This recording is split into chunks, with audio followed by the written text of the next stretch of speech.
તોરી ગામના સરપંચ પર થયેલા હુમલાના વિરોધમાં ગ્રામજનો અને આગેવાનોએ જિલ્લા કલેક્ટર, એસપી અને ટીડીઓને આવેદનપત્ર પાઠવ્યું છે.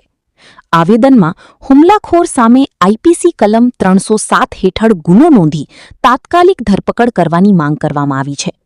આ ઉપરાંત ગામની કરોડો રૂપિયાની ગૌચરની જમીન પાવર હાઉસ માટે ફાળવવાનો નિર્ણય રદ કરી ગૌચરની જમીન બચાવવા તેમજ ગામમાં કાયદો અને વ્યવસ્થા જાળવાઈ રહે તે માટે જરૂરી પોલીસ રક્ષણ પૂરું પાડવાની પણ માંગ કરવામાં આવી છે. રિપોર્ટર મૌલિક દોશી, અમરેલી. જે શું નામ છે, કયું ગામ છે અને તમે આવેદન આપ્યું શું છે હકીકત? બોલું કે મારું નામ છે કલ્પેશ ગોટડિયા, મારું ગામ છે તોરી. મારા ભાઈ ઉપર હુમલો થયો છે. સરપંચના તાલુકા પંચાયતના સદસ્યના ઘરના યોગેશ પાંચુરિયાએ હુમલો કર્યો છે. ખોટું કામ કરવું છે અને અમજાણું ગામમાં ટપાનું ખોટું કામ કરાવવું હતું એટલે એ મંત્રી અને સરપંચને કે તમે સહી કરજો, નકર એ કે છે ને તમને ઓલું કરવામાં આવશે. અને માઇન્ડ ક્રિમિનલ માઇન્ડ વાળો માણસ છે, એની ઉપર 5 FIR છે. તમને કહું છું હું એક એસ્ટ્રોડિટીની હોતન FIR છે હોતન, અને ખોટી ફરિયાદો એવી રીતે કોઈ આખા ગામમાં સતત દારૂ પીવે છે, તોય પોલીસવાળા એક્શન નથી લેતા. ગામમાં દારૂ ફૂલ વેચાય છે હોતન, અને બીજી વિષયનું કનેક્શન એ ખોટું લીધેલું છે હોતન. તમને આપું અને ગામ લોકોને દાટી મારે છે, દારૂ પીવે છે. ગામમાં 24 કલાક દારૂમાં નશામાં હોય છે. યોગેશ પાંચુરિયા.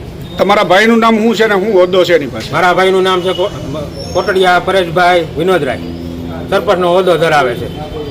સરપંચ એ છે કે એમના પત્ની? નહીં, સરપંચ પોતે પરેશભાઈ છે. શું માગણી છે તમારી? અમે એસપીને આવેદન આપેલું છે અને કલેક્ટર સાહેબને આવેદન પત્ર આપવા જઈ રહ્યા છીએ અને ટીડીઓને હોતન. શું માગણી શું છે તમારી? ત્યાંને 308નો ગુનો લાગે. મારું નામ ભલાભાઈ મોહનભાઈ રાઠોડ, ગામ તોરી, અનુસૂચિત જાતિમાંથી આવું છું.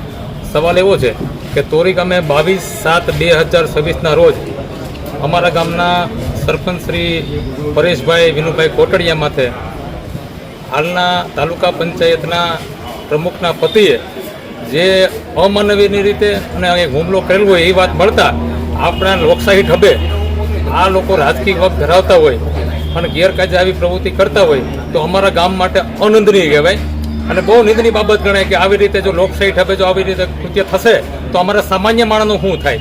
આ બાબતે આવેલા માણસોને પણ કેમ કેમ પ્રકારે ટાર્ગેટ કરશે અને ન હેરાન કરે એ બાબતે આપશ્રીને મીડિયામાં પણ જાહેર કરું છું.